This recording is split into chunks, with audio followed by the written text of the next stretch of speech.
This is my audience, 6 people who are eager to hear my speech. Thank you so much for your support. So today, the speech I'm going to be doing is on social emotional learning. Can y'all say that with me? Social emotional learning? Social emotional learning. Right. So just a brief explanation. Social emotional learning is it is basically teaching people about their feelings, right? So I have the belief that social emotional learning is a subject that should be taught in schools.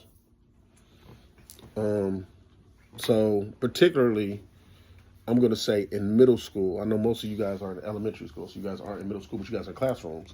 So you guys know, you raise your hands if you've ever been in a classroom and one of your classmates was having a hard time controlling themselves. Maybe they were mad, maybe they were sad, maybe you, right? Maybe you were in the classroom. Everybody, right? And so this is something everybody's experiencing in classroom, right? Well, the thing about it is, a lot of times those students will get labeled as bad students, but in reality, a lot of those behaviors are normal for a kid, especially if the kid hasn't been taught how to talk about their emotions or taught how to know when they're mad and know what to do about being mad. In most cases, these behaviors are what we call developmentally appropriate. Can y'all say developmentally appropriate? Developmentally appropriate. Okay, cool. So what that really means is, if they're 5 years old, they're doing what a 5-year-old would do. If they're 8-year-old, they're doing what an 8-year-old do. If they're 12, so we say in middle school where students are starting to learn and experience new emotions, those students are doing what is typical for somebody who's learning how to deal with anger for the first time. Their body's going through changes. Their mind is going through changes. They're around a bunch of other kids who are going through changes.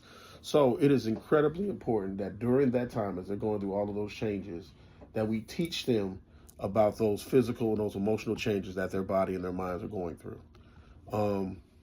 So we want to, part of this is eliminating the stigma that middle school students are bad. We don't believe that, by and large, middle school students are objectively bad. But we know that social emotional learning teaches emotional identification. In other words, knowing what the emotion you're feeling is, how to regulate that feeling, and then conflict resolution. So I'm going to give an example, and I'm going to tell you what it means. So according to a 2001 meta-analysis by Durlak and colleagues,